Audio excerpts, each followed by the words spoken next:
यदि आपको अपने बारे में कोई गलतफहमी है कि आप चूंकि पुलिस उपायुक्त हैं और कुछ भी कर सकते हैं, तो आप बहुत भारी भूल में हैं।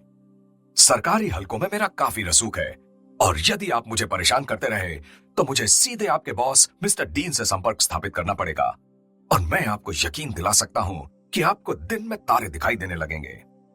पेरिगार्ड ने मेरे क्रोध का कोई नोटिस नहीं लिया और अति नम्र भाव से बोला, मिस्टर मेगन, मैं आपको आश्वासन देना चाहता हूं कि पुलिस इस केस की तह तक पहुंचने के हर संभव प्रयास कर रही है।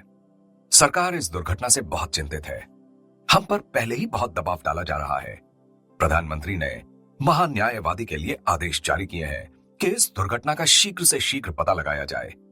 अब अगर आप हम पर और दबाव डालेंगे तो हमारे लिए और मुश्किल खड़ी हो जाएगी। जब तक पुलिस पर दबाव नहीं पड़ता, वो कुछ करके ही नहीं देती। थोड़ा चुप रहने के पश्चात पेरिगार्ड ने कहा, मैं आपके दुख को समझता हूं। यदि मैं आपकी जगह होता तो मेरी भी यही हालत होती। पर यह मामला बहुत ही जटिल है। इसमें यदि तनिक सी भी लापरवाही बरती गई तो हम ये केस कभी भी हल नहीं कर पाएंगे।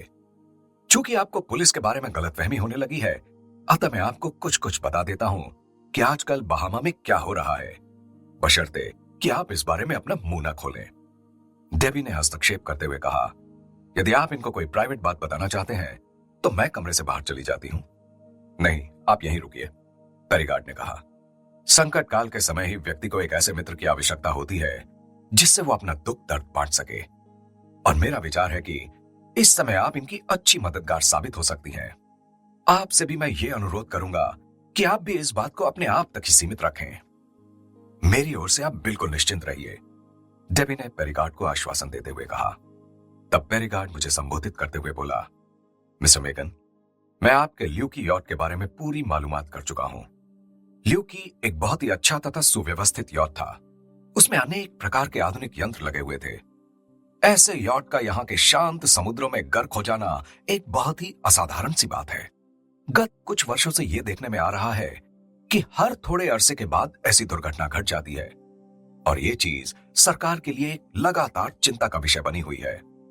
आपका आशय है कि बहामा के सागर में समुद्री डकैती की वारदातें हो रही हैं? डेबी ने पेरिगार्ड से पूछा। मैं इसे समुद्री डकैती नहीं समझता, क्योंकि इन यॉटों में कोई खजाना या हीरे जवाहरात आदि तो होते नहीं जो कोई डाका डालेगा। डकैती का तो प्रश्न ही नहीं होता। हाँ, इसे यॉट जैकिंग का नाम जरूर दिया जा सकता है। मेरे विचार से हमारा वास्ता कुछ ऐसे लोगों से पड़ा है जो चरस, ब्राउन शुगर, कोकीन आदि जैसे मादक पदार्थों की तस्करी में लगे हैं। इन लोगों के पास अपने यॉट भी होते हैं जिनको वे पकड़े जाने के डर से इस्तेमाल में नहीं लाते। वे अन्य किसी यॉट में अस्थायी रूप से नौकरी कर लेते हैं। जब वो यॉट मरीना से दूर पहुंच जाता है तो वे यॉट के यात्रियों की हत्या करके यॉट को उस जगह ले जाते हैं जहां से उन्हें यह माल लादना होता है। तत्पश्चात इस माल को गंतव्य स्थान पर पहुंचाकर यॉट को पानी में गर्क कर देते हैं और फिर उसी मरीना पर वापस लौट आते हैं जहां पर उनके अपने यॉट या स्ट्रीम बोट खड़े होते हैं। इस भांति वे कानून की दृष्टि से बचे रहते हैं।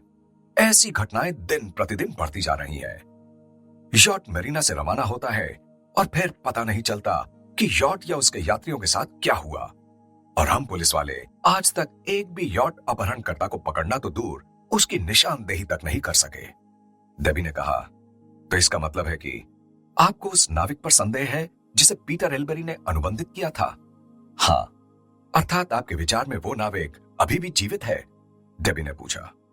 मिस चार्ल्स, यदि यॉट किसी साधारण दुर्घटना का शिकार हुआ है तो वो नाविक भी मर गया होगा, किंतु आप हालात का मुलाजा फरमाइए।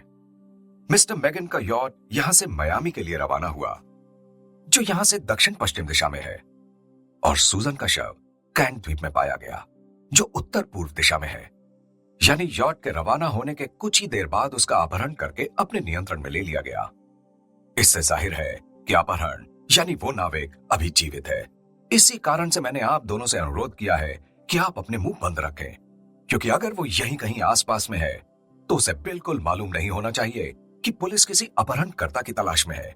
फिर थोड़ी देर की खामोशी के बाद पेरिगार्ड ने कहा, मेरी सबसे बड़ी मुश्किल तो यह है कि मुझे ना उसका नाम पता है, ना अता पता, और ना ही उसका हुलिया। ऐसी सूरत में किसी अपराधी को खोज निकालना एक दुस्साध्य कार्य है। मैंने जोश में कहा, आप उसे किसी तरह से खोज निकालिए। आप कहें तो मैं उसके जिंदा पकड़ने के लिए मुंहमांगा इनाम मुकर्रर कर देता हूं। आपने उसे पकड़ने के लिए इनाम की घोषणा कर दी तो उसको ज्ञात हो जाएगा कि पुलिस उसकी तलाश में है। वो कभी भी नहीं पकड़ा जाएगा। आप हम पुलिस वालों पर बस एक कृपा कीजिए कि इस विषय में अपना मुंह बिल्कुल बंद रखिए। मैं आपको समय समय पर सूचित करता रहूंगा। कहकर पेरिगार्ड ने हमें अपने ऑफिस से विदा कर दिया। कुछ दिन पश्चात मेरे यॉट की दुर्घटना की जांच पड़ताल शुरू हुई थी तथा 2-3 दिन तक चलती रही थी। जांच पड़ताल के अंतिम दिन मुझे भी बुलाया गया था। डेबी भी मेरे साथ आई थी। बाद में यह निर्णय देकर कि यॉट पर सवार लोगों की मृत्यु अज्ञात कारणों से घटी थी, इस केस को बंद कर दिया गया था। जांच पड़ताल के अंत में पेरिगार्ड ने मुझे बताया था कि पुलिस इस केस को हत्याकांड समझकर इसकी छानबीन जारी रखेगी।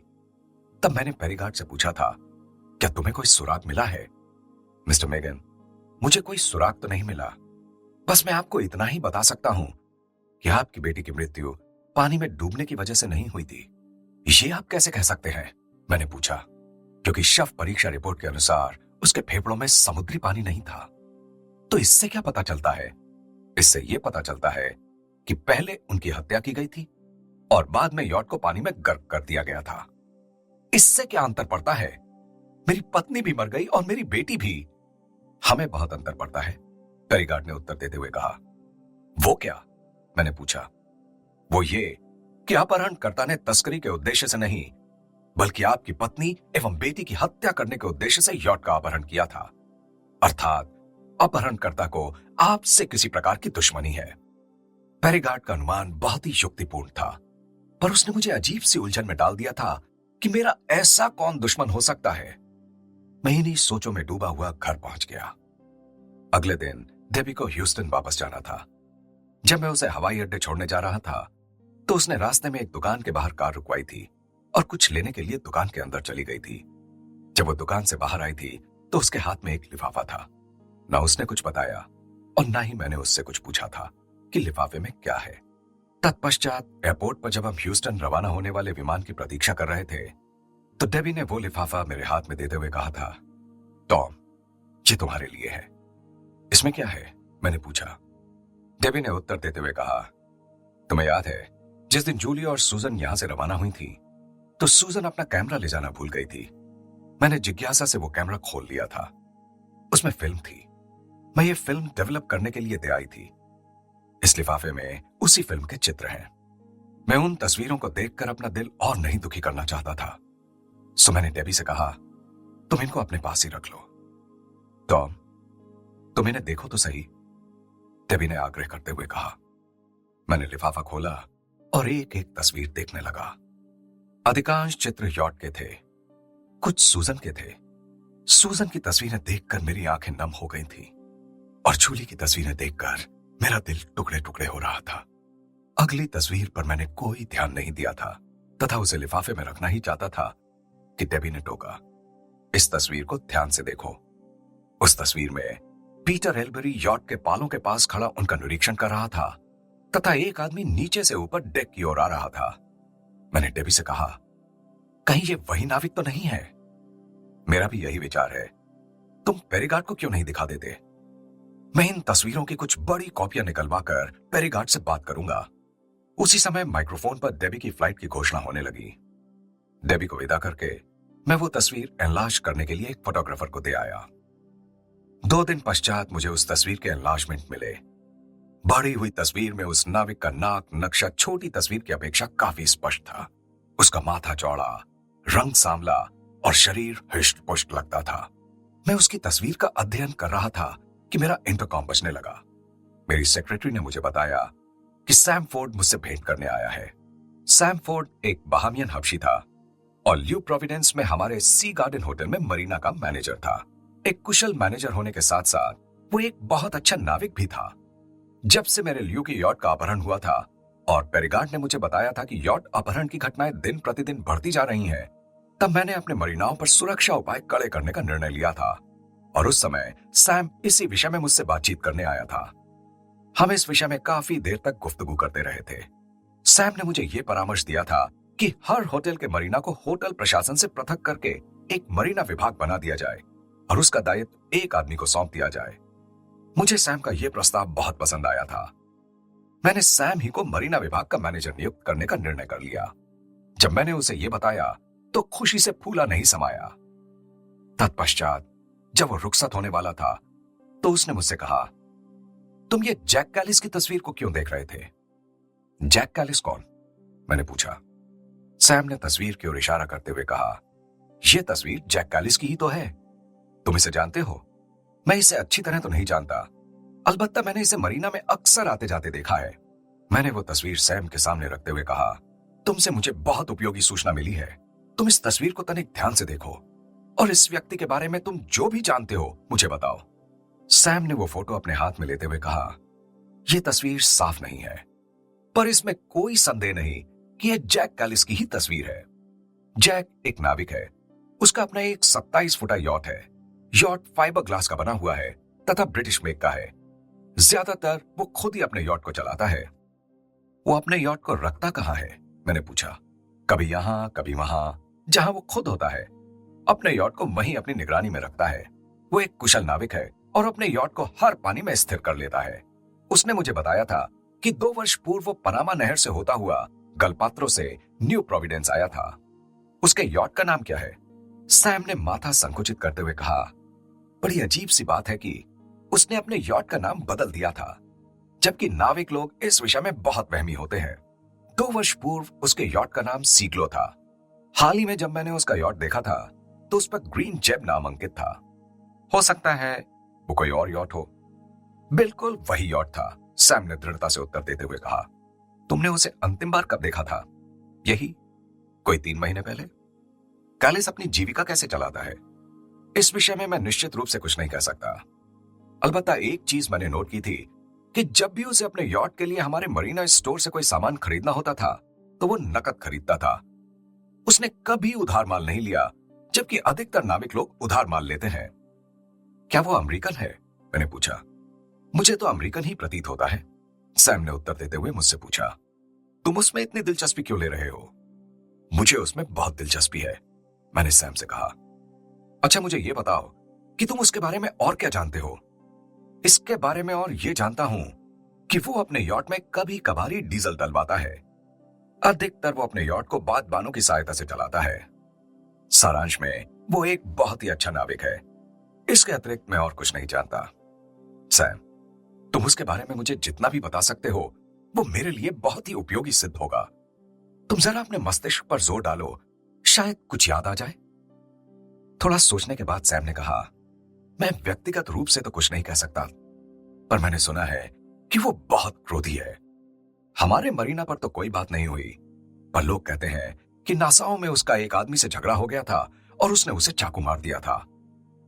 चाकू तो तुम जानते हो कि हर नाविक के पास होता है। उसने चाकू मारा और पुलिस ने कोई कार्रवाई नहीं की? मैंने पूछा। वो उनका आपसी मामला था, सो उन्होंने आपस में ही रफा दफा कर लिया था। बात पुलिस तक गई ही नहीं थी। तुम किसी ऐसे व्यक्ति को जानते हो जिसके साथ उसका उठना बैठना हो? नहीं, सैम ने उत्तर देते हुए कहा। मैंने उसे अक्सर अकेले ही देखा था। 3 महीने पूर्व जब वो यहां से रवाना हुआ था तो उसने तुम्हें कुछ बताया था कि वो कहां जा रहा है? नहीं, सैम ने उत्तर दिया। हाँ, एक बात याद आई। पिछले महीने वो अचानक मुझे इंटरनेशनल बाजार में मिला था। तब उसने मुझे बताया था कि मैं फ्लोरिडा जा रहा हूं। तुम्हारे कहने का मतलब है कि 1 महीना पहले वो यहां पर था? मैंने 1 महीना नहीं कहा, मैंने कहा है कि पिछले महीने उससे मेरी भेंट हुई थी। अधिक से अधिक 2 सप्ताह हुए होंगे। वो यहां क्या करने आया था? वो कार्टराइट से अपने यॉट की कुछ मरम्मत करवाने आया था। ये मालूम होते ही मैंने जो कार्टराइट को अपने ऑफिस बुलवा लिया। वो मरीना वर्कशॉप का मैनेजर था। कुछ देर पश्चात जब कार्टराइट मेरे ऑफिस में पहुंचा तो मैंने जैक कैलिस की फोटो उसके सामने रखते हुए पूछा, क्या 2 सप्ताह पूर्व यह आदमी तुमसे अपनी यॉट की मरम्मत करवाने आया था? इसका नाम जैक कैलिस है। मिस्टर मेगन, यॉट मरम्मत करवाने के लिए तो हर रोज कोई ना कोई आता ही रहता है। शक्ल और नाम किसको याद रहते हैं? हाँ, रिकॉर्ड देखकर कुछ पता चल सकता है। मैंने टेलीफोन जो के आगे सरकाते हुए कहा, फोन से मालूम करके बताओ। जो ने अपने ऑफिस टेलीफोन करने के पश्चात मुझसे कहा, वो एक ब्रिटिश मेक का यॉट ठीक करवाने आया था। यॉट का पेटा लाल रंग का था। लाल या हरा? सैम ने बीच में बोलते हुए कहा।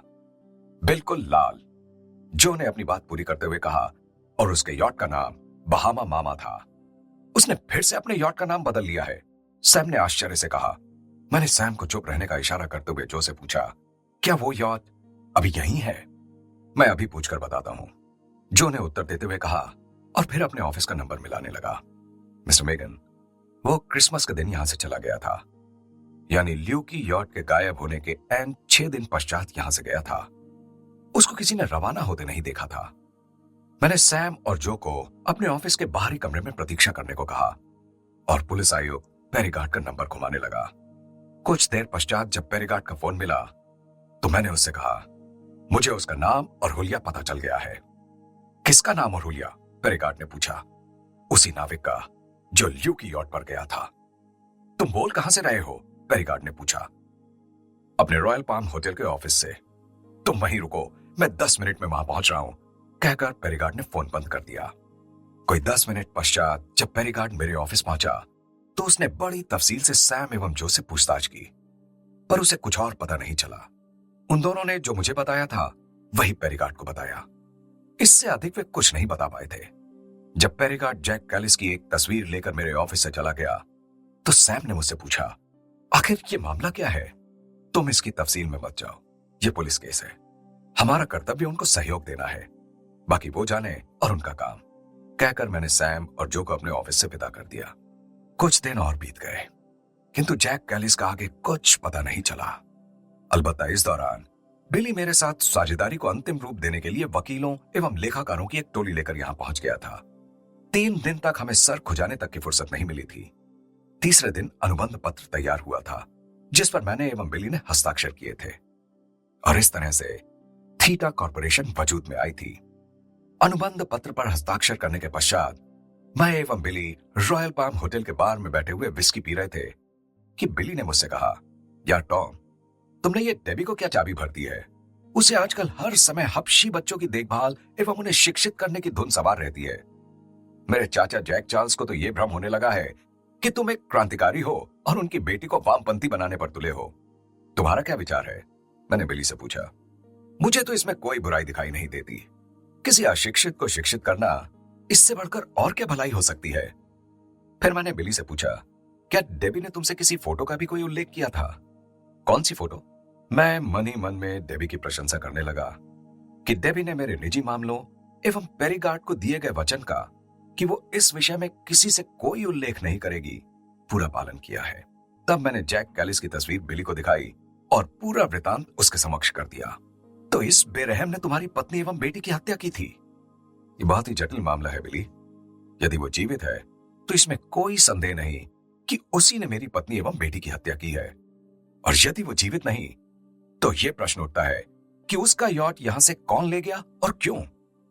बिली ने मेरी बात का उत्तर देने की बजाय ध्यान से तस्वीर की ओर देखते हुए कहा, यह तस्वीर अस्पष्ट सी है, इसकी स्पष्ट कॉपी क्यों न निकलवाई जाए? वो कैसे? तुम तो जानते हो कि हम ह्यूस्टन टेक्सास में रहते हैं, वहां पर अंतरिक्ष केंद्र है। वे जब अंतरिक्ष में तस्वीर लेते हैं तो वे बहुत ही धुंधली होती हैं। जमीन पर वापस पहुंचने के पश्चात वे इन तस्वीरों को कंप्यूटरों की सहायता से दोबारा उभारते हैं तो वे बिल्कुल स्पष्ट होती हैं। यदि अंतरिक्ष की तस्वीरें साफ उभर सकती हैं तो ये फोटो भी स्पष्ट हो जानी चाहिए। तो फिर तुम ये तस्वीर अपने साथ ले जाओ, कहकर मैंने जैक कैलिस की एक तस्वीर बिली को दे दी। 3 दिन पश्चात बिली यहां फ्रीपोर्ट से अपने घर के लिए रवाना हो गया। समय अपनी गति से बीतता रहा। अपने होटलों की जिम्मेदारी के साथ साथ अब थीटा कॉर्पोरेशन का दायित्व भी मुझ पर था। थीटा कॉर्पोरेशन एक भवन निर्माण कंपनी थी। उसके विकास के लिए मैंने जैक फॉरेस्टर को अनुबंधित कर लिया था। जैक फॉरेस्टर एक अनुभवी भवन निर्माता था। उसके काम संभालते ही काम में तेजी आ गई थी, जिसके कारण मैं हर समय व्यस्त रहता था। काम में जुटे रहने के कारण जूली एवं सूजन की यादों के साए धुंधले पड़ने लगे थे। इसके अलावा मैं सप्ताह में एक बार अपनी छोटी बेटी कैरीन से मिलने अबाको द्वीप चला जाया करता था। कैरीन ने अपने आप को हालात के मुताबिक ढाल लिया था और वहां अबाको में अपनी बुआ के पास प्रसन्न थी। सारांश में जिंदगी एक बार फिर से अपनी डगर पर चलने लगी थी। गाहे बगाहे में पेरीगार्ड से भी भेंट करता रहता था। इस दौरान कंप्यूटर द्वारा उभारी गई कैलिस की तस्वीर भी मुझे मिल गई थी, जो मैंने पेरीगार्ड को दे दी थी। पेरीगार्ड ये तस्वीर देखकर चकित रह गया था। भरसक प्रयासों के बावजूद पुलिस को कैलिस का और कुछ नहीं पता चला था, और पेरीगार्ड निराश सा होता जा रहा था। इसी तरह 3 महीने और व्यतीत हो गए। एक दिन मैं अपने ऑफिस में काम कर रहा था कि अचानक डेबी कमरे में आ थमकी। उसके साथ 2 नौजवान हबशी महिलाएं थीं। बिना दुआ सलाम के उनसे मेरा परिचय कराते हुए वो बोली, ये कोरा ब्राउन है और ये एंडी विलियम्स। ये दोनों अध्यापिकाएं हैं। हम अग्रिम पार्टी के रूप में यहां आए हैं। तत्पश्चात हम 20 हबशी बच्चों को यहां लाएंगे और उनको यहां के वातावरण में परवान चढ़ाने का प्रयास करेंगे।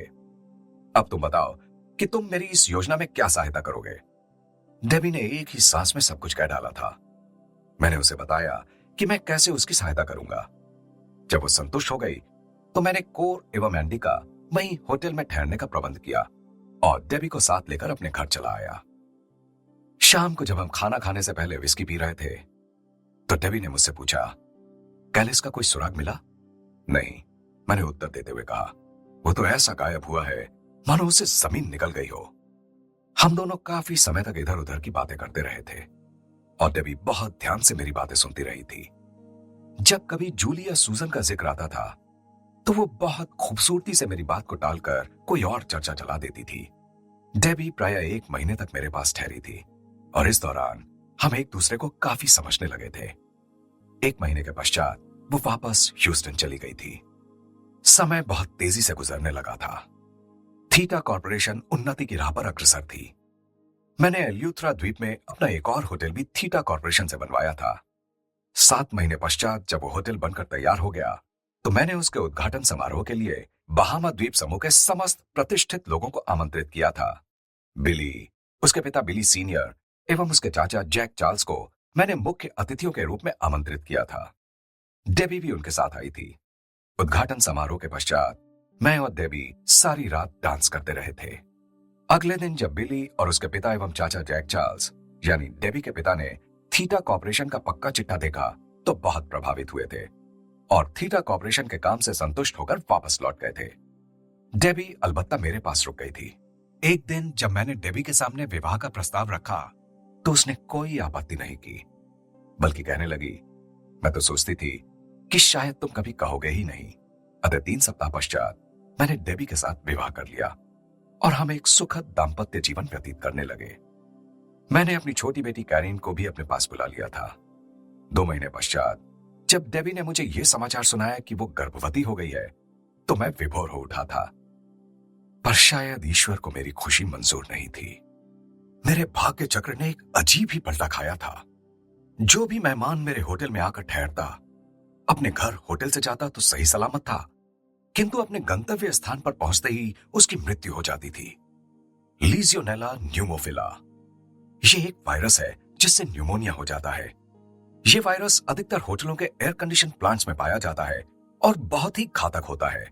इसकी विशेषता यह है कि जब यह एक व्यक्ति की शिराओं में प्रवेश करता है तो उस व्यक्ति के तापमान में कोई अंतर नहीं पड़ता और उसे कुछ अनुभव नहीं होता, किंतु जलवायु तब्दील होते ही यानी जब वो व्यक्ति होटल से वापस अपने शहर या किसी अन्य जगह जाता है तो इस वायरस का इतना जोर का हमला होता है कि संक्रमित व्यक्ति की मृत्यु हो जाती है। पहले कई बार इस वायरस का 1976 में उस समय पता चला था जब कुछ लोग एक सम्मेलन में भाग लेने के लिए फिलाडेल्फिया के एक 5 स्टार होटल में ठहरे हुए थे। उन्हें एक के बाद एक करके हर एक को न्यूमोनिया होने लगा था और अपने अपने घरों तक वापस पहुंचते पहुंचते काफी लोगों की मृत्यु हो गई थी। तत्पश्चात लोगों के मन में ऐसा भय बैठ गया था कि लोग होटलों में ठहरने से डरने लगे थे। इसका यह प्रभाव पड़ा कि जब कभी भी यह समाचार फैल जाता कि फला होटल में ठहरने से रोग लग जाने का भय है तो लोग उस होटल के पास तक भी नहीं भटकते थे और इसमें होटल के मालिकों को बहुत भारी नुकसान होता था। मेरे साथ भी हूबहू ऐसा ही हुआ था। यह बीमारी नासाओ में मेरे पार्कवे होटल में शुरू हुई थी और यह समाचार जंगल की आग की तरह फैल गया था कि पार्कवे होटल में ठहरने से निमोनिया का रोग हो जाता है। मैं पार्कवे होटल के एयर कंडीशन प्लांट को शुद्ध करवा रहा था कि मुझे समाचार मिला यह बीमारी मेरे दूसरे होटल में भी फैल गई है तथा लोग बीमार होकर होटल छोड़ रहे हैं। 3 दिन पश्चात जब मैंने स्थिति का जायजा लिया तो मुझे ज्ञात हुआ कि मेरे सब होटलों के मिलाकर 324 लोग इस वायरस से प्रभावित हुए हैं, जिनमें से 41 की मृत्यु हो गई है। उधर समाचार पत्रों वाले बढ़ा चढ़ाकर इन खबरों को छाप रहे थे। मेरे होटलों में जहां तिल धरने की जगह नहीं मिलती थी वहां पर अब उल्लू बोलने लगे थे। मैं 24 घंटे घर से बाहर रहने लगा था, कभी इस द्वीप के होटल के एयर कंडीशन प्लांट को ठीक करवाने, तो कभी उस द्वीप के। हर समय घर से बाहर रहने से डेबी को यह गलतफहमी होने लगी कि मैं उसकी अपेक्षा अपने बिजनेस को अधिक महत्व देता हूं। तो एक बार हमारा झगड़ा भी हो गया। मैंने डेबी को बहुत समझाने का प्रयास किया, किंतु उसको यह भ्रम हो गया था कि मुझे उसकी कोई परवाह नहीं। नतीजा यह हुआ कि पहले तो वो मुझसे खींची खींची सी रहने लगी, फिर वो अपना अधिक समय ह्यूस्टन में अपने मायके में व्यतीत करने लगी। सप्ताह में एक आध दिन के लिए यहां चली आती और मुझे व्यस्त देखकर फिर वापस लौट जाती। मुझे अभी इन मुश्किलों से छुटकारा भी नहीं मिला था कि नासाउ के इंटरनेशनल बाजार में, जो पर्यटकों के लिए एक आकर्षण केंद्र है, उसमें आग लग गई और वो जलकर राख हो गया। समाचार पत्रों ने इस समाचार को इस ढंग से प्रस्तुत किया था मानो इस बाजार में जानबूझकर आग लगाई गई हो। बहामा द्वीप समूह के होटलों में न्यूमोनिया की बीमारी फैलने एवं नासाउ के इंटरनेशनल बाजार में आग लगने का समाचार अभी शांत भी नहीं हुआ था कि नासाउ में आगजनी एवं छुरेबाजी की कुछ वारदातें हो गईं, जिसमें कुछ गोरे मारे गए थे। इन घटनाओं के कारण बहामा द्वीप समूह में 2 महीने तक एक भी पर्यटक नहीं आया। इस दौरान मैंने अपने सब होटलों के एयर कंडीशन प्लांट्स को कीटाणुओं से शोधित करवा दिया था। अपने काम को पूरा करके जब मैं फ्रीपोर्ट अपने घर पहुंचा, तो सबसे पहले डेबी के दर्शन हुए। वो अपना मुंह फुलाए बैठी थी। अगले दिन जब मैं एवं डेबी आमने सामने बैठे नाश्ता कर रहे थे, तो डेबी उस समय गुस्से से भरी बैठी थी। बोली, आज भी तुम्हें ऑफिस जाना होगा? मैंने प्याली में चाय डालते हुए कहा, सोचा तो ऐसे ही था। तुम्हारे तो दर्शन ही दुर्लभ हो गए हैं। यदि मेरे दर्शन दुर्लभ हो गए हैं, तो बिस्तरे में किसके दर्शन करती हो? मेरे मुंह से ये शब्द निकलने थे कि डेबी एकदम फूट पड़ी और विषाक्त स्वर में बोली, मैं तुम्हारी पत्नी हूं, वैश्या नहीं। मैंने एक आदमी के साथ गृहस्थी चलाने के लिए विवाह किया था, केवल उसकी यौन तृप्ति के लिए नहीं। तुम अपने आप को समझते क्या हो? मैंने तुरंत खेद प्रकट करते हुए कहा, मैं आज ऑफिस नहीं जाऊंगा। मैं तो तुमसे मजाक कर रहा था। सच बात तो यह है कि मैं इतना थका हुआ हूं कि एक सप्ताह आराम करना चाहता हूं, और हो सका तो हम ये सप्ताहांत फैमिली द्वीप में व्यतीत करेंगे। यह सुनकर डेबी शांत सी हो गई और बोली, मैं तुम्हारे किसी होटल में नहीं ठहरूंगी। क्या पता मुझे भी न्यूमोनिया हो जाए। और इसी समय टेलीफोन की घंटी बज उठी। यह टेलीफोन मेरी सेक्रेटरी जेम्सी ने किया था। मिस्टर मेगन, अब तुरंत रॉयल पाम होटल पहुंच जाइए, एक मुसीबत खड़ी हो गई है। अब क्या मुसीबत आन पड़ी है? मैंने थकी हुई आवाज में पूछा। मुसाफिरों के सामान में गड़बड़ी हो गई है और वो चिल्ला चिल्लाकर हर्जाना मांग रहे हैं। मैंने रिसीवर वापस चोंगे में रखते हुए डेबी से कहा, मेरा होटल जाना बहुत आवश्यक हो गया है। तुम्हारा मतलब है कि तुम फिर मुझे अकेला छोड़कर जा रहे हो? मैं मजबूर हूं डेबी। नरक में जाओ तुम और तुम्हारी मजबूरी, कहकर डेबी डाइनिंग रूम से बाहर निकल गई। मैंने अपना कोट उठाया और होटल रवाना हो गया। होटल लॉबी में पर्यटकों ने लॉबी को घेरे में ले रखा था और इतना चीख चिल्ला रहे थे कि कुछ सुनाई नहीं पड़ता था। मैं सीधा लॉबी मैनेजर जैक फ्लेचर के कमरे में घुस आया। उसने मुझे बताया, इन पर्यटकों ने रॉयल पाम होटल में कमरे रिजर्व करवा रखे हैं और मेरे होटलों का यह नियम था कि जब भी कोई हमारे होटलों में ठहरने वाला पहले से रिजर्वेशन करवा लेता था और हमें सूचित करवा देता था कि वो कौन सी फ्लाइट से पहुंच रहा है, तो होटल का वाहन उसे हवाई अड्डे से लेने जाता था और उसका सामान आदि एयरपोर्ट से लाकर उसके कमरे में पहुंचा देते थे। यानी एक बार यहां पहुंचने पर हमारे होटल में ठहरने वालों को अपने सामान आदि को एयरपोर्ट से छुड़ाने और होटल तक लाने के लिए कुछ नहीं करना पड़ता था। हमने ये अतिरिक्त सेवा अपने मेहमानों की सुविधा के लिए उपलब्ध की थी और आज ये सेवा हमारे लिए ही जान का बवाल बन गई थी। हुआ यूं था कि 208 पर्यटकों के एक समूह ने मेरे रॉयल पाम होटल में अपने लिए कमरे रिजर्व करवाए थे। नियम अनुसार होटल की बस उन्हें हवाई अड्डे से होटल लाने के लिए गई थी। वे सब के सब फर्स्ट क्लास में आए थे और सामान इकट्ठा करने वाला क्लर्क फर्स्ट क्लास लाउंज से उनका सारा सामान इकट्ठा करने की बजाय इकोनॉमी क्लास से किसी अन्य समूह का सामान होटल ट्रक में लाद कर ले आया था। तथा पर्यटक इस समय चिल्ला चिल्ला कर कह रहे थे कि रॉयल पाम होटल वाले चोर और धोखेबाज हैं। वो अपनी जगह पर सच्चे थे, क्योंकि उनके पास तन के कपड़ों और पैर के जूतों के अलावा और कुछ नहीं था। स्थिति बहुत ही हास्यजनक थी, किंतु होटल की साख दांव पर लगी थी। मैंने पेरीगार्ड को फोन करके उसकी सहायता मांगी। पहले तो उसने इनकार कर दिया, किंतु जब मैंने उससे आग्रह किया तो उसने मुझसे कहा कि मैं आधे घंटे पश्चात तुमसे संपर्क स्थापित करूंगा। ठीक 20 मिनट पश्चात पेरीगार्ड रॉयल पाम होटल पहुंच गया और मुझसे कहने लगा, तुम अपने मुसाफिरों से कहो अपना अपना सामान चेक करें। मैं ये सुनकर हैरान रह गया था। पहरेगार्ड उनका सामान ढूंढवाकर पुलिस ट्रक में रखवा लाया था। पहरेगार्ड ने मेरे लिए वो कर दिखाया था जिसकी मुझे तनिक भी आशा नहीं थी। मुसाफिर अपना अपना सामान पाकर शांत हो गए थे और अपने कमरों में चले गए थे। मैं इस समस्या से निपटकर अपने ऑफिस में आकर बैठा ही था कि मेरा इंटरकॉम बजने लगा। मेरी सेक्रेटरी जेंसी ने मुझे बताया कि सैम फोर्ड तुरंत मुझसे भेंट करना चाहता है। मैंने जेंसी से उसे अंदर भेजने को कहा। सैम फोर्ड ने कमरे में प्रवेश करते ही मुझसे कहा, टॉम, तुम्हें याद है तुमने एक बार एक आदमी के बारे में मुझसे तफसील से पूछा था? किस आदमी के बारे में? Kallis, Jack Kallis. इस बात को अब करीब 1 वर्ष हो चुका था और मैं भूल सा गया था। मैं चौंक कर बोला, क्यों, क्या हुआ? तुमने उसे कहीं देखा है? हाँ। कहां पर?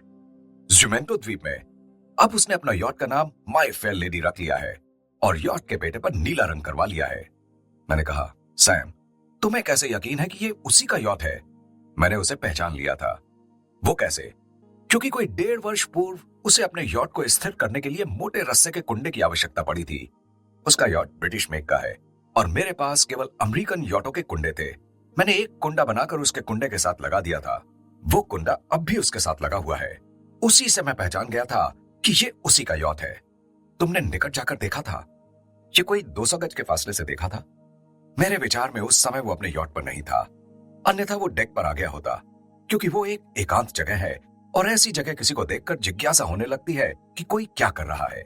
मेरे मन में तो आई थी कि यॉट पर चला जाऊं, पर फिर मुझे याद आया कि तुमने मुझे ऐसा करने से मना किया था कि कहीं वो चौकस ना हो जाए।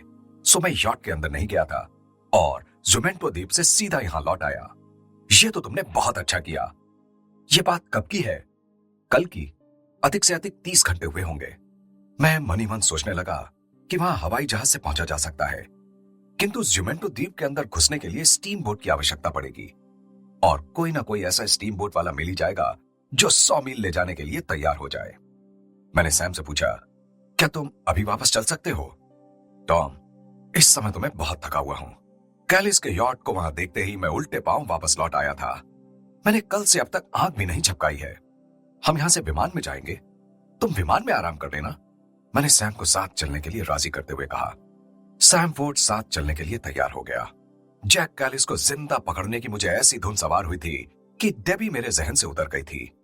मैंने अपने विमान चालक बिल पिंडर को विमान का टैंक भरवाने को कहा और थोड़ी देर के पश्चात हम जुमेंटो की ओर रवाना हो गए। सैम फोर्ड आराम से सो गया था। मैं बिल पिंडर के साथ कॉकपिट में बैठा था। कोई 1 घंटे पश्चात जब हमारा विमान जुमेंटो द्वीप के ऊपर उड़ रहा था तो मैंने सैम फोर्ड को जगा दिया और उससे पूछा कि उसने यॉट को कहां पर देखा था। सैम मेरी दूरबीन लेकर समुद्र की ओर देखने लगा। तभी बिल पिंडर ने कहा, वो देखो, दूर एक यॉट खड़ा है। सैम फोर्ड ने दूरबीन से उसे देखते हुए कहा, हाँ, वही है। मैंने टेलीस्कोपिक कैमरा उठाया और खिड़की के शीशे से लगाकर कैलिस के यॉट की तस्वीरें लेने लगा। बिल पिंडर ने विमान को वहां से काफी फासले पर एक हवाई पट्टी पर उतार दिया। जहां पर हम उतरे थे वो मछुआरों की एक बस्ती थी। मछुआरों की स्टीम बोट्स वहीं पानी में खड़ी हुई थी। मैंने सैम फोर्ड को किसी मछुए को राजी करने को कहा और सैम बस्ती के अंदर चला गया। थोड़ी देर पश्चात सैम एक नाविक को ले आया।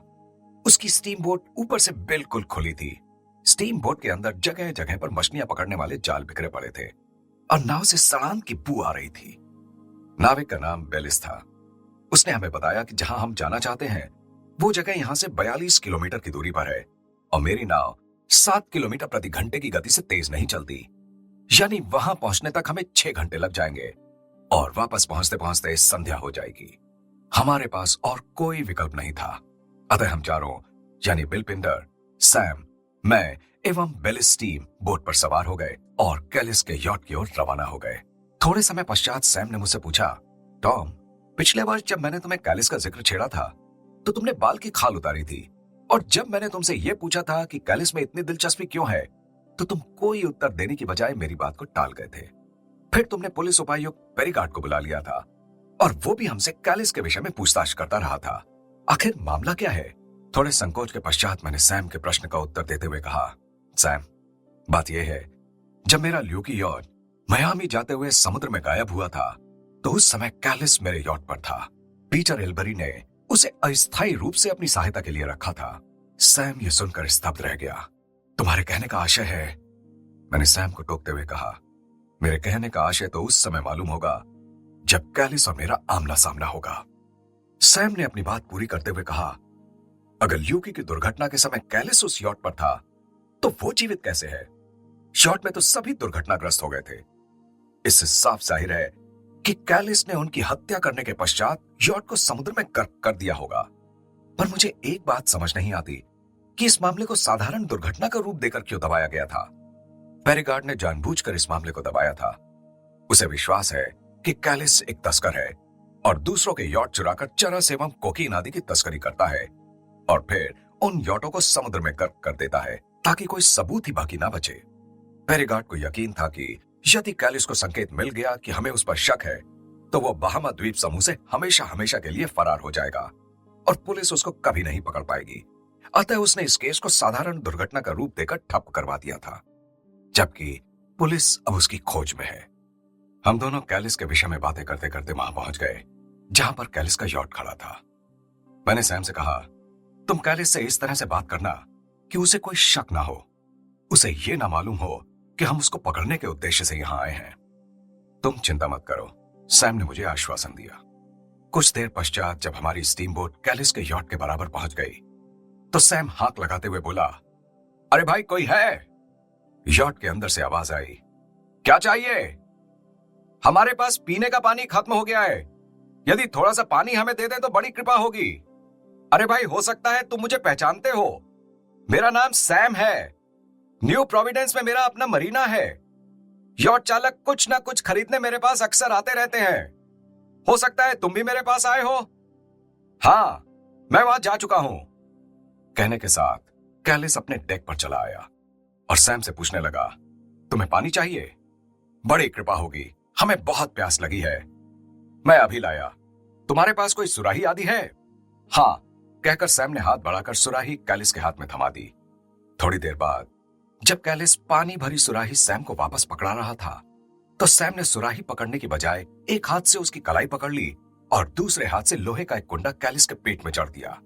कैलिस इस अचानक हमले के लिए तैयार नहीं था, उसके पैर लड़खड़ाने लगे थे।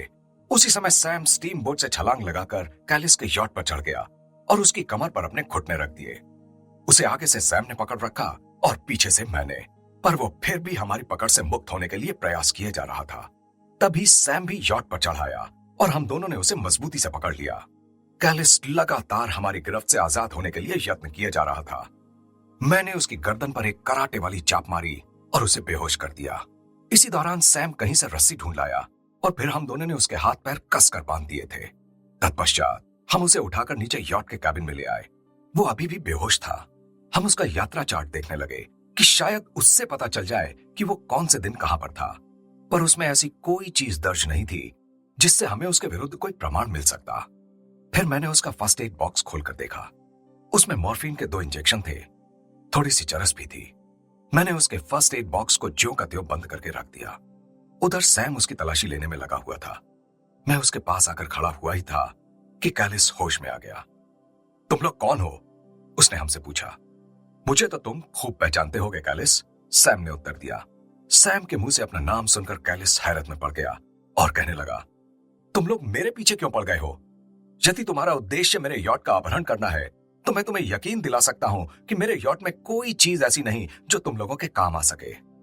तुम यॉट अपहरण के बारे में क्या जानते हो? मैंने कैलिस से पूछा।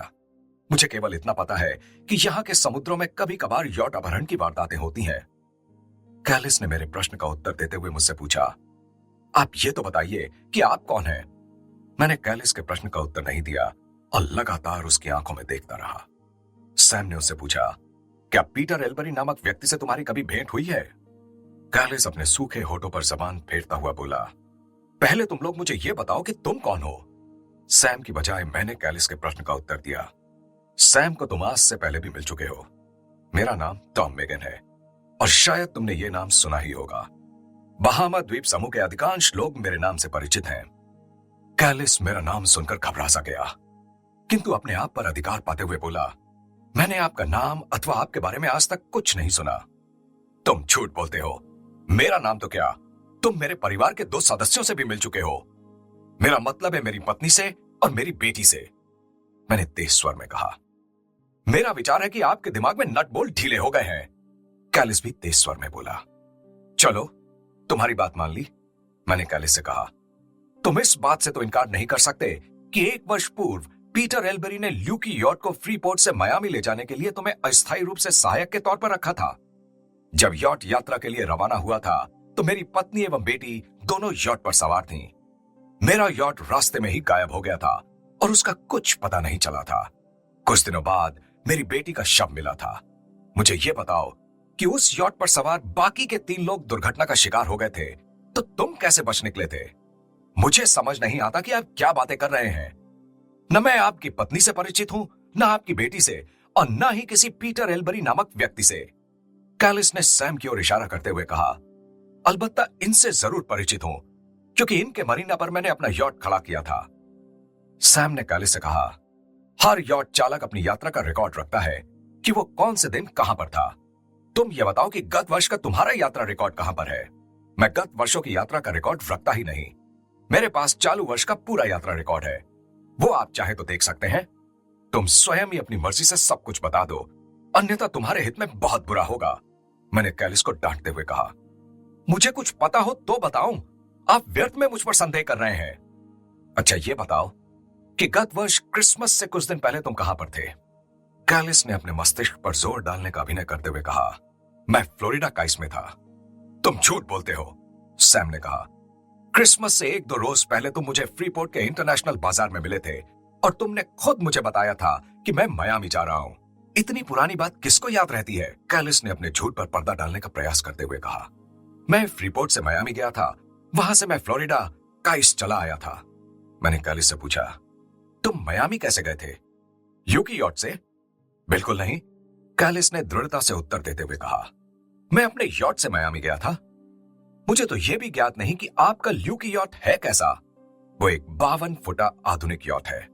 मैं तो आधुनिक यॉटों के पास तक नहीं भटकता। मुझे आजकल के यॉटों में तनिक भी रुचि नहीं। मुझे तो बस अपना ये यॉट ही अच्छा लगता है। तुम अक्सर अपने यॉट के नाम बदलते रहते हो, क्यों? कैलिस ये सुनकर गड़बड़ा सा गया, फिर अपने आप पर अधिकार पाते हुए बोला, मैंने आज तक अपने यॉट का नाम नहीं बदला। तुम हर बात में झूठ बोल रहे हो।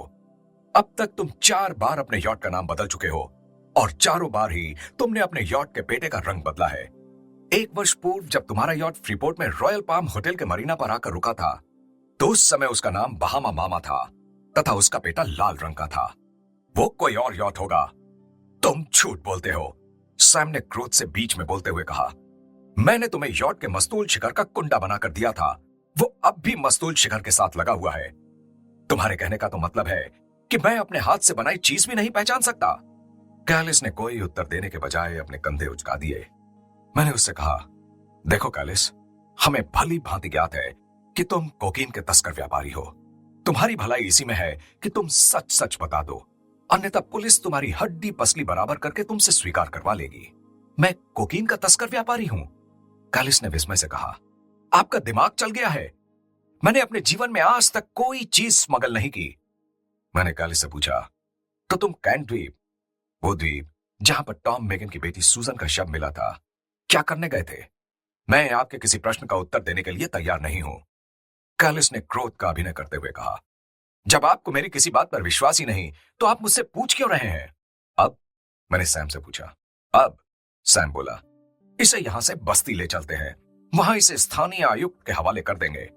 वो फिर फ्रीपोर्ट पुलिस से संपर्क स्थापित करके इसको उनकी तहवील में दे देगा, पर पांव फटने तक हमें यहीं रुकना पड़ेगा। क्यों? अंधेरे में यात्रा करने से डर लगता है क्या? कैलिस ने सैम पर रिमार्क कसते हुए कहा। सैम ने कैलिस की टिप्पणी की ओर कोई ध्यान नहीं दिया और मुझे संबोधित करते हुए बोला, मैं बाहर डेक पर तुमसे कुछ बात करना चाहता हूं। मैं सैम के पीछे पीछे डेक पर पहुंचा।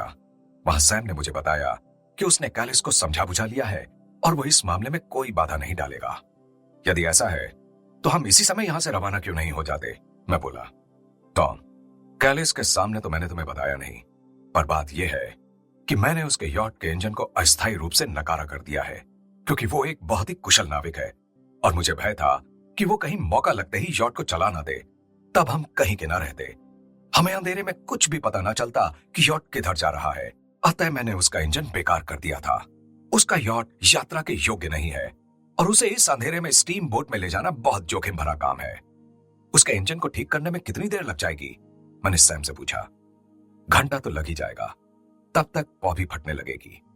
तो ठीक है, फिर इंतजार कर लेते हैं। हे ईश्वर, सैम के मुंह से निकला। क्यों, क्या हुआ? मैंने सैम से पूछा। मैं अपना चाकू तो नीचे ही भूल आया। उसी समय एक सनसनाती हुई गोली हमारे पास से गुजर गई। मैं समझ गया कि कैलिस ने चाकू से अपने हाथ पैरों पर बंधी रस्सी काट ली है। अब वो मुक्त है। सैम ने मुझे एक और खींच लिया तथा मेरा सर डेक के फर्श के साथ लगा दिया। तभी एक और गोली चलने की आवाज आई, पर हम दोनों बिना हरकत किए ज्यों के त्यों डेक पर लेटे रहे थे। तभी कैलिस डेक पर सर्च लाइट डालने लगा था। इससे पूर्व की उसकी रोशनी मुझ पर पड़ती, मैंने पानी में छलांग लगा दी थी और पानी के तल पर तैरने के बजाय पानी के अंदर तैरने लगा था। यह प्रशिक्षण मैंने पीटर एल्बरी से हासिल किया था कि पानी के अंदर अंदर कैसे तैरा जाता है। फिर मैं तैरता हुआ यॉट के तल के नीचे पहुंच गया था। वही मेरे लिए इस समय सुरक्षित जगह थी। मैं कुछ देर बाद पानी के तल पर आकर ताजी हवा से श्वास लेकर पानी के अंदर चला जाता था। थोड़ी देर बाद मुझे इंजन स्टार्ट होने की आवाज सुनाई दी थी। मैं समझ गया था कि यह बेलिस के स्टीम बोट के इंजन की आवाज है, क्योंकि कैलिस के यॉट का इंजन सैम बेकार कर चुका था। मैं यॉट के नीचे पानी के अंदर एक दायरे में घूमने लगा। तनिक देर पश्चात जब मुझे सैम की आवाज सुनाई दी तो मैं पानी के अंदर तैरता हुआ उस ओर बढ़ने लगा जिस दिशा से आवाज आई थी। तब मैं पानी के अंदर से बाहर निकला तो देखा कि सैम भी पानी में तैर रहा था। मैंने सैम से पूछा, क्या हुआ? मेरे विचार में वो भाग निकला है। भाग निकला है? मगर कहां? मेरे विचार में वो बेलिस की स्टीम बोट पर फरार हुआ है। तुम्हें कैसे यकीन है कि कैलिस फरार हो गया है? हो सकता है कि बेलिस ही डर के मारे अपनी स्टीम बोट को लेकर भाग गया हो और कैलिस ऊपर यॉट पर ही हो। ऐसा नहीं है टॉम। कैलिस ने अपना यॉट स्टार्ट करने की कोशिश की थी। जब उससे यॉट स्टार्ट नहीं हो पाया तो वो अपने यॉट से उतरकर बेलिस की स्टीम बोट पर पहुंच गया था। बेलिस की स्टीम बोट कहां है? कैलिस अपने साथ ले गया है। और बेलिस कहां है? उसकी लाश पानी में तैर रही है। सुनकर मेरे मुंह से सिसकारी निकल गई। पुलिस उपायुक्त पेरीगार्ड मुझ पर बिजली की तरह कड़क रहा था। कैलिस तुम्हारे हाथ लग गया और तुमने उसे हाथ से जाने दिया? मैंने उसे जानबूझकर थोड़े ही जाने दिया था। हमारे पास कोई रास्ता ही नहीं था। उसके पास बंदूक थी और हम निहत्थे थे। तुम्हें यह परामर्श किसने दिया था कि तुम उसके पीछे जाओ? तुमने मुझे क्यों नहीं सूचित किया था कि वो वहां पर है? मुझे वो पता ही नहीं था कि वो स्वयं वहां पर है। मुझे तो सैम ने यह बताया था कि उसका यॉट वहां पर है। मैं सैम को साथ लेकर उसके यॉट की शिनाख्त के लिए वहां गया था। पेरीगार्ड ने मुझ पर गरजते हुए कहा, मैंने तुम्हें एक बार नहीं कई बार कहा था कि तुम पुलिस का काम पुलिस पर छोड़ दो, पर तुम पास नहीं आए। तुम्हारे व्यर्थ के दुस्साहस के कारण बेगुनाह बेलिस मारा गया। उसकी क्षतिपूर्ति कौन करेगा? बेलिस शादीशुदा था, उसकी पत्नी है, 4 बच्चे हैं, उनका क्या होगा?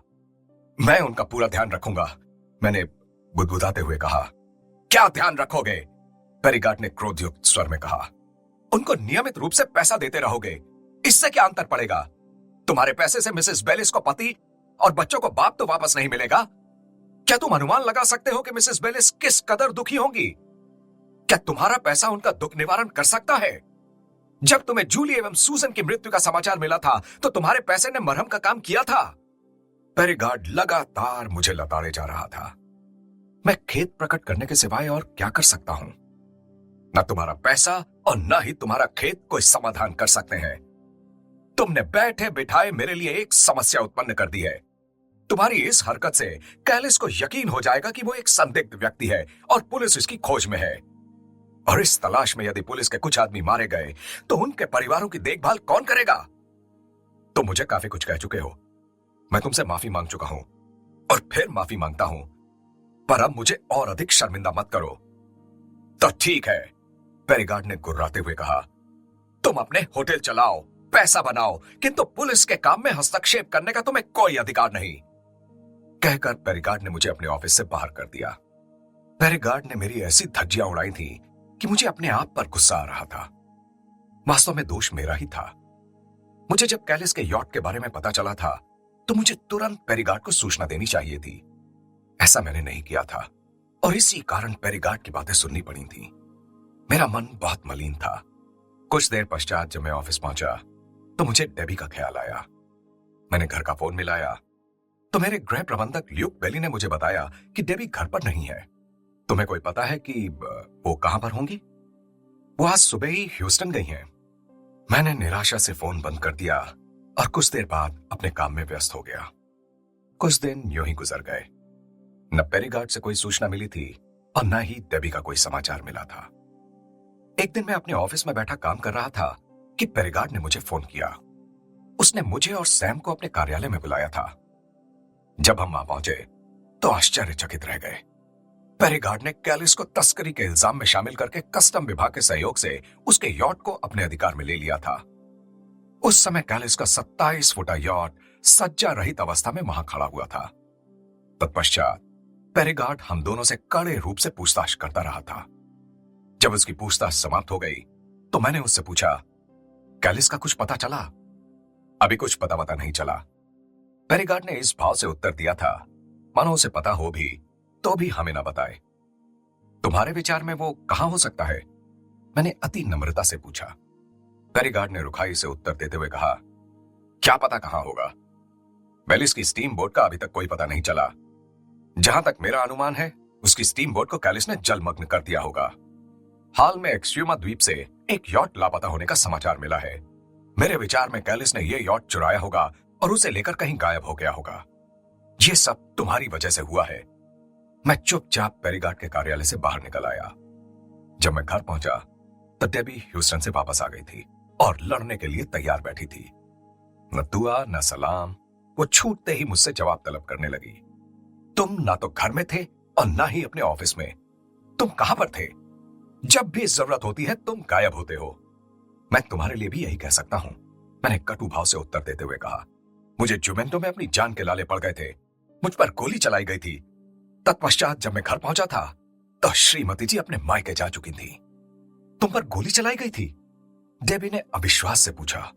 किसने तुम पर गोली चलाई थी? एक कैलिस नामी व्यक्ति ने।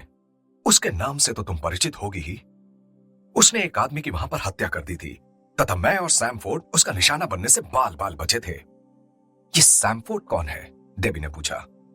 बस यही तो सारी बात है। मैंने डेबी के प्रश्न का उत्तर देते हुए कहा, तुम्हें मुझ में या मेरे बिजनेस में तनिक भी दिलचस्पी होती तो तुम मुझसे यह ना पूछते कि सैमफोर्ड कौन है। वो हमारे मरीना विभाग का मैनेजर है।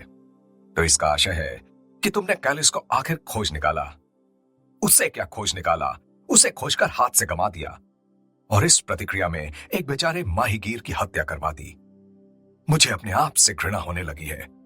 पेरीगार्ड तो अब मुझे कोई महत्व ही नहीं देता, बिल्कुल उसी भांति जैसे तुम मुझे कोई महत्व नहीं देती। मैं यदि तुम्हें कोई महत्व नहीं देती तो उसमें दोष किसका है? डेबी ने सुलगते हुए स्वर में कहा। तुमने ही कब मेरी परवाह की है जो मैं तुम्हारे पीछे पीछे फिरूं? जब देखो तुम घर से गायब होते हो। जब तुम्हें काम से ही फुर्सत नहीं मिल सकती थी तो तुमने मुझसे विवाह ही क्यों किया था? डेबी, भगवान के लिए बुद्धि से काम लो। तुम हाल की मेरी समस्याओं से भली भांति परिचित हो। एक का समाधान होता नहीं था कि दूसरी उत्पन्न हो जाती थी। मैं उनसे निपटता या तुम्हारे आगे पीछे मंडराता। अब एक और समस्या आन पड़ी है। इंटरनेशनल बाजार में जो आग लगी थी उस पर विचार करने के लिए पर्यटन मंत्रालय ने कल नासाउ में होटेलियन एसोसिएशन की एक बैठक बुलाई है। मुझे उसमें भाग लेने के लिए कल सवेरे नासाउ जाना पड़ेगा। मैंने ह्यूस्टन के समाचार पत्रों में यह खबर पढ़ी थी। डेबी ने रुखाई से कहा, पर तुम्हारा इससे क्या संबंध है? तुम वहां क्यों जाओगे? डेबी का रवैया बहुत ही लापरवाह था। वो भीतर ही भीतर धधक रही थी, मानो लड़ने का बहाना तलाश रही हो। सो मैंने उसे शांत करने का प्रयास करते हुए कहा, डेबी, मेरा वहां जाना अति आवश्यक है क्योंकि मैं होटल बिजनेस में हूं। हाल की घटनाओं से हमारे बिजनेस पर बहुत प्रतिकूल प्रभाव पड़ा है। हमारा होटल बिजनेस पर्यटकों पर निर्भर है। इस गोष्ठी में यह विचार विमर्श किया जाएगा कि ऐसे क्या उपाय किए जाएं कि आइंदा ऐसी घटनाएं ना घटें और पर्यटकों का विश्वास पूर्ववत हो सके। डेबी ने कोई उत्तर नहीं दिया। मैंने प्यार से समझाते हुए कहा, डेबी, मुझे अच्छी तरह से पता है कि मैं तुम्हें अपनी पूरी तवज्जो नहीं दे सका। मुझे उसका खेद है, पर तुम जरा शांत मस्तिष्क से सोचो कि मुझे कैसी परिस्थितियों का सामना करना पड़ा है। एक बार मैं इन समस्याओं से निपट जाऊं, फिर तुम्हें मेरी ओर से कोई शिकायत नहीं होगी। तुम्हें कैसे यकीन है कि तुम इन समस्याओं से निपट जाओगे? हो सकता है इसके बाद कोई ऐसी समस्या उत्पन्न हो जाए जिस पर तुम्हें पूरा ध्यान देना पड़े। उसके बाद फिर कोई और मुश्किल खड़ी हो सकती है। ये तो चलता ही रहेगा। ऐसा कभी नहीं होता डेबी। हर चीज का अंत होता है। अगर ये मुश्किलें शुरू हुई हैं तो समाप्त भी अवश्य होंगी। डेबी ने असहमति से सिर हिलाते हुए कहा, नहीं टॉम, ऐसे तो गाड़ी नहीं चल सकती। मुझे यहां से जाकर इस बारे में सोचना पड़ेगा और कोई हल निकालना पड़ेगा। किसका हल निकालना पड़ेगा? हम दोनों का और किसका? डेबी, हमारे बीच कोई ऐसी जटिल समस्या तो है नहीं कि जिसका समाधान निकालना पड़े। और यदि तुम्हें कुछ सोचना है तो तुम यहां रहकर भी सोच सकती हो। नहीं टॉम, मेरा मायके जाना ही बेहतर है। मैं वहीं पर अपना सोच विचार करूंगी। मैंने एक दीर्घ निश्वास लेते हुए कहा, बेहतर तो यही होता कि तुम मेरा कहना मान लेती। पर अगर तुमने ठान ही ली है तो मैं तुम्हें कैसे रोक सकता हूं? तुम मुझे बिल्कुल नहीं रोक सकते, कहकर डेबी कमरे से बाहर चली गई। डेबी के कमरे से बाहर निकलते ही मुझे ख्याल आया कि जब मैंने डेबी को यह बताया था कि मैं बाल बाल बचा हूं, तो उसने झूठे मुंह से भी मुझसे यह नहीं पूछा कि मुझे कहीं चोट तो नहीं आई। मेरा दिल बुझ सा गया था। तत्पश्चात मैंने कपड़े बदले और बिना खाना खाए सो गया। अगले दिन सुबह मैं गोष्ठी में भाग लेने के लिए नासाऊ रवाना हो गया था। शाम को जब मैं घर लौटा था तो डेबी जा चुकी थी और मेरे लिए एक पत्र छोड़ गई थी। पत्र में लिखा था, प्रिय टॉम, जैसा कि मैंने तुम्हें बताया था, मैं ह्यूस्टन जा रही हूं और बेबी होने तक वहीं रुकूंगी। इस दौरान मैं तुमसे कोई भेंट नहीं करना चाहती। अलबत्ता प्रसूति के समय यदि तुम आना चाहो तो मुझे कोई आपत्ति नहीं होगी। लेकिन मैं फिर दोहरा दूं कि उससे पहले मैं तुमसे बिल्कुल नहीं मिलना चाहती। मैं कैरीन को अपने साथ इसलिए नहीं ले जा रही कि एक तो उसका स्कूल है तथा उसकी सहेलियां यहां पर हैं, और दूसरा ये कि वो तुम्हारी बेटी है। मेरा उस पर कोई अधिकार नहीं है। मुझे अभी तक ये समझ नहीं लगी कि हमारे बीच अनबन कैसे हुई। खैर, मैं इस बारे में विस्तार से सोचूंगी और तुम भी विचारना। बड़ी अजीब बात है कि अनबन के बावजूद भी तुम मुझे अब भी अच्छे लगते हो और मुझे तुमसे उतना ही प्यार है जितना कि पहले था। ढेरों प्यार के साथ, डेबी। मैंने डेबी के पत्र को अपने बटुए में रखने से पहले कम से कम 5 बार पढ़ा होगा। तत्पश्चात मैं उसे पत्र लिखने बैठ गया था कि वो वापस चली आए। हालांकि मुझे पूर्ण विश्वास था कि वो वापस नहीं आएगी। डेबी के जाने के 1 सप्ताह पश्चात मैं अपने विमान चालक बिल पीटर को भी खो बैठा। बिल पीटर कंपनी के विमान से अमेरिकन महागीरों के एक समूह को लॉन्ग द्वीप से स्टेला पेरिस ले जा रहा था। प्रोग्राम के अनुसार मुझे भी उसके साथ जाना था, क्योंकि लॉन्ग द्वीप से आगे कुकिड द्वीप में मुझे थीटा कॉर्पोरेशन के लिए कुछ जमीन खरीदनी थी। रवानगी की पूर्व संध्या को बाथरूम में मेरा पांव फिसल गया था, जिससे मेरे पैर में मोच आ गई थी और इसके कारण मुझे अपना प्रोग्राम रद्द करना पड़ा था। मैंने एकदम अंतिम समय पर बिल पीटर को सूचित किया था कि मैं उसके साथ नहीं जा सकूंगा। फ्रीपोर्ट से उड़ान भरने के पश्चात बिल पीटर लगातार कंट्रोल टावर से संपर्क बनाए हुए था। जब विमान एक्स्यूमा द्वीप के ऊपर उड़ रहा था तो यह संपर्क अचानक समाप्त हो गया था। हम समझ गए थे कि उसका विमान अकस्मात किसी दुर्घटना का शिकार हो गया है। तत्पश्चात मैंने विमान को ढूंढवाने के बहुतेरे प्रयास किए थे, किंतु बिल पीटर का शव तो दरकिनार, हमें विमान का मलबा तक नहीं मिला था। उस विमान में जो 4 अमेरिकन सफर कर रहे थे, उनमें से 2 इतने सोर्सफुल थे कि उनकी मृत्यु का समाचार मिलते ही अमेरिकन समाचार पत्रों ने मेरे होटलों के विमान के बखिए उधेड़ दिए थे। मेरे होटलों की बहुत बदनामी हुई थी। मैं जब भी अपनी साख को उभारने का यत्न करता था, कोई ना कोई ऐसी घटना घट जाती थी कि मेरी साख बढ़ने की बजाय और नीचे गिर जाती थी, तथा हर हादसे में ऐसा होता था कि मेरा कोई मित्र अथवा स्वजन या तो दुर्घटना का शिकार हो जाता था या फिर मेरी सूरत से बेजार हो जाता था। 1 सप्ताह पूर्व डेबी मुझे छोड़ गई थी और अब बिल पीटर मुझसे हमेशा हमेशा के लिए जुदा हो गया था। बिल पीटर की मृत्यु से मुझे बहुत आघात पहुंचा था, क्योंकि कंपनी का मुलाजिम होने के अलावा वो मेरा एक मित्र भी था। बिल पीटर की अंतिम धर्म क्रिया में भाग लेने के पश्चात जब मैं चर्च से बाहर निकल रहा था तो मैंने अपने एक अन्य विमान चालक बॉबी वोबन से कहा, मुझे तो कुछ समझ नहीं लगी कि ये हुआ कैसे। बिल पीटर कंट्रोल टावर से बिल्कुल ठीक ठाक बात कर रहा था कि बात करते करते वाक्य के मध्य में संपर्क समाप्त हो गया। यान चालन के इतिहास में आज तक ऐसा वाक्य सुनने में नहीं आया। बॉबी वोबन ने कंधे उचकाते हुए कहा, क्या कहा जा सकता है टॉम? ये जानते समझते हुए भी कि ये एक असाधारण दुर्घटना है, हम कुछ नहीं कर सकते। हमारे पास कोई प्रमाण ही नहीं है। हम विमान का मलबा तक नहीं ढूंढ पाए।